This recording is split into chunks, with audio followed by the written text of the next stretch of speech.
Welcome everybody to the Wake Up Call channel. If you haven't heard yet, there's a new movie coming out from Scarlett Johansson called Fly Me to the Moon. And of course, it's more propaganda telling the truth right in plain sight. The propaganda, of course, is that it's supposed to be a fictional film about how they faked the moon landing, how they needed to record the moon landing, and the whole purpose of the moon landing to beat Russia to the moon landing. And the reason they're talking about it in the year 2024 is because they can't contain their lies anymore. You see, when the moon landing, the fake moon landing occurred, there were no television recorders. There was no internet, obviously. So people weren't able to actually watch frame by frame the actual moon landing that aired on national television at the time. But as technology has evolved to their benefit, there's also a lot of things that have caused harm to the New World Order, like people actually watching the bullcrap that they're getting fed and slowing things down and seeing the lies for themselves. So Scarlett Johansson, I have to play for you an interview and some of these clips, of course, on how they deflect the truth in plain sight. And Scarlett Johansson, the plot of this film, the premise is that during the 1960s space race between the U.S. and the Soviet Union, relationship develops between the NASA director in charge of the Apollo 11 launch and the marketing specialist who's brought in to fix NASA's public image and stage a backup fake moon landing. And of course, before I show you the clip, I've got to show you just some of the pictures I've shown you over the years where we could see exactly who Scarlett Johansson is, right? It's all seeing eye symbolism over and over. I've shown you Scarlett Johansson on magazine covers, very similar to Marina Abramovich, where we see these satanic poses. We've seen Lucy, of course, the film that shows a lot of what's going on in the world, right? With that black glue and that transformation. But Scarlett Johansson is, of course, just like every celebrity, someone who has gone through CIA mind control programming. They show you this and reveal themselves to you when they show you images of them with monarch butterflies or just butterflies in general. There's not an obsession with butterflies in Hollywood. This, of course, is the truth being revealed in plain sight. And that is why Scarlett Johansson, just like all these other celebrities, are famous. They are government assets. Look at this interview from ScarJo, mocking, of course, conspiracy theories, and watch some clips from the trailer about, again, how they faked the moon landing. We're back with one of our favorites, Scarlett Johansson. She has wowed us with action movies, made us cry with heart-wrenching dramas. It's a good intro, right? And her newest movie is a twist on the rom-com. It's called Fly Me to the Moon, and Scarlett plays an advertising executive tasked with selling Americans on the idea of the Apollo 11 moon mission.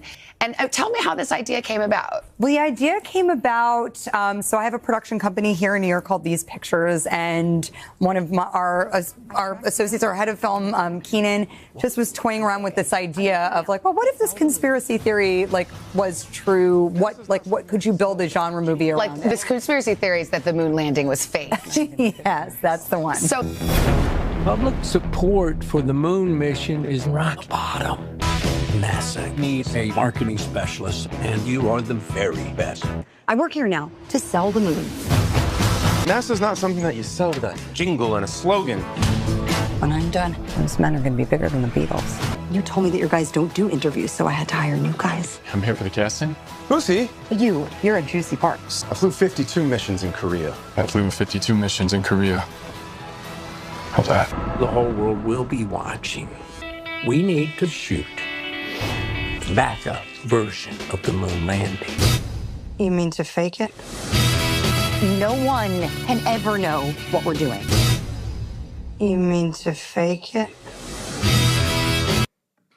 Yes, as you heard, what if this conspiracy theory was true? Well, of course it's true, and they're only bringing attention to it because when they put things out in movies that are true, the majority of people take it as fiction because they go to the movies thinking that these people are acting. And what they're showing you is actually the truth in movies and fiction on the news. It's an upside down world that we're living in, and that's how they control the perception of reality, by telling you lies and making you think that all of the things that they tell you on the news are true, when in fact they're nothing more than works of fiction. So for anybody out there that didn't know, if you're new to all this stuff, pretty much every single astronaut that we've all heard of, from Buzz Aldrin to John Glenn Jr. They're all Freemasons. All of these actors that are put in these prominent positions are all networked together and all take a secret oath of loyalty to their brotherhood to lie and deceive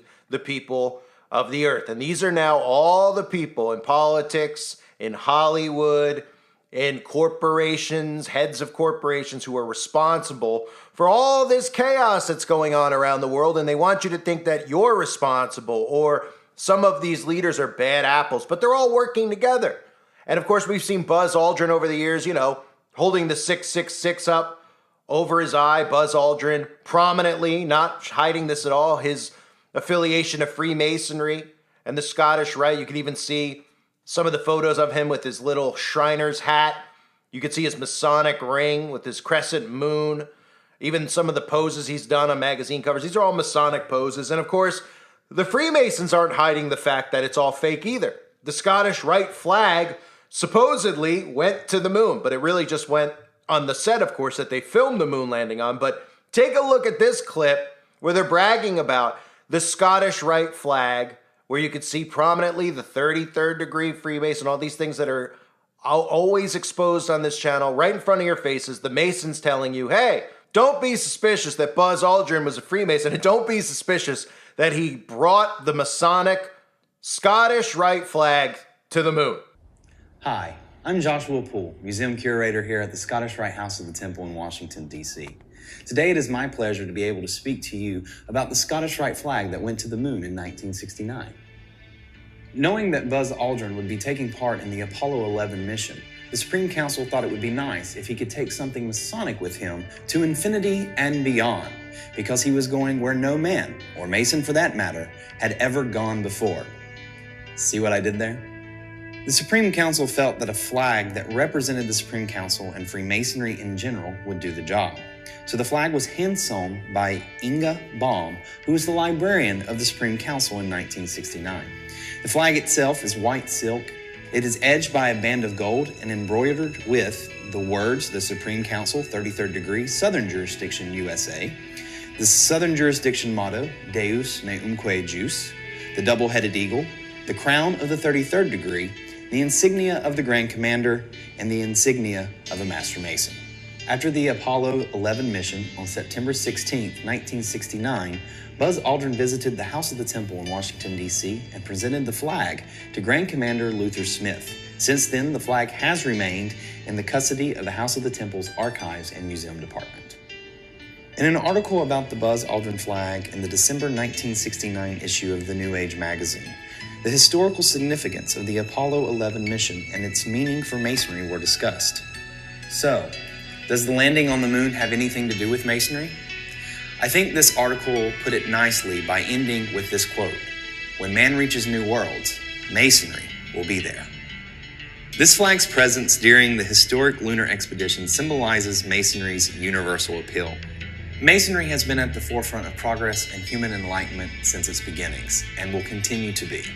This flag serves as a reminder of this. So, Masonry will always be there and will continue to boldly go where no man has gone before. So again, and if you look closely on that Supreme Council 33 flag that Buzz Aldrin's so proudly holding up, you also notice not just the Masonic compass, but that cross on the other side, which is a famous cross, Aleister Crowley's Baphomet X cross, or some call it the Baphomet cross. Even Crowley, on some documents that we've seen over the years, signed the documents by signing it with that cross and writing Baphomet next to it. And of course, we know Aleister Crowley's connection to NASA and Jack Parsons. For those of you that don't know, I have videos on the website about Jack Parsons. They recently put out a TV show, Strange Angel, glorifying Jack Parsons, putting out headlines about the supposed man who invented the first rocket engine. The headline says the occult sex magician who sent America to space, and how he got his own TV show. Strange Angel tells the story of Jack Parsons, the man who invented rocket fuel and spread the gospel of British occultist Aleister Crowley, because the two of them were as thick as thieves. And how convenient that the ritual that Parsons and Crowley and L. Ron Hubbard performed out in the desert was right around the area we know as Area 51, where they summoned that demon, Lom. Now, let me play for you out of Buzz Aldrin's own mouth, as well as some other people out there, scientists, talking about how fake all this stuff really is, including a clip that I think is absolutely hilarious of astronauts in space who throw a microphone across on a rope to one another to make the illusion of gravity look real, and then 2 seconds later drop a ball that doesn't seem to come back up to the surface, and then every one of the astronauts panics to try to pick up the ball because, well, they're immediately showing you that this stuff's all make-believe. Take a look. Why has nobody been to the moon in such a long time? That's not an 8-year-old's question. That's my question. I want to know, but I think I know. Because we didn't go there, and that's the way it happened. And if it didn't happen, it's nice to know why it didn't happen, so in the future, if we want to keep doing something, we need to know why something stopped in the past that we wanted to keep it going. But I think I know. Because we didn't. I remember very clearly, I think anybody who was alive at the time does, I remember my parents waking me up and we went down and we watched you guys land on the moon. No, which you didn't. was No, you didn't. What? Because there wasn't any television. There wasn't anybody taking a picture. You watched animation. So you associated what you saw with... I have very hazy memories. I know. Well, no, but what we saw was we all were gathered around the old curved top radio and listened. Talking about, how many feet we were going to the left and right, and then I said, contact light, engine stop. It was and a few exciting. other things, and then Neil said, Houston, Tranquility Base, the Eagle has landed. Man, how about that? That was very exciting. Not a bad line. It inspires so many people to enter the sciences. How do you balance science with science fiction? They're both the same. The mystery of science fiction is what I'm talking about. Science and science fiction are essentially the same. Why are you sitting in your chair today? Does gravity pull you to the floor? No. There is no such thing as gravitational pull. We lied to you. First of all, we are born scientists. When we're born, we wonder what's out there. We begin to wonder about the sun, life, the stars, what makes the oceans, the weather. We're born scientists. And then something happens. When we hit the danger years of junior high school and high school, that's when it's literally crushed out of us. Those are the worst. Every little flower of curiosity, said Einstein, is crushed by society itself. Because we have to learn all these facts, figures, memorization, we think that memorization is science. And that's not true at all.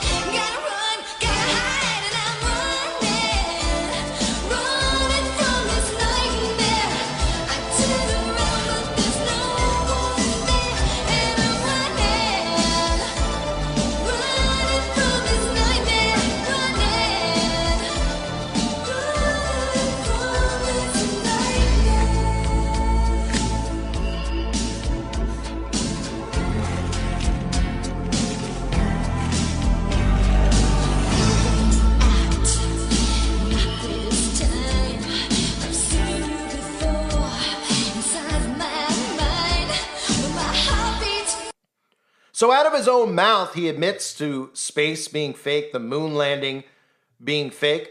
But most people out there will refuse to accept that because the moon landing itself is one of the hardest things to wake people up to, even though it should be one of the easiest. Because it is something that people hold dear to their heart, especially people who are elderly.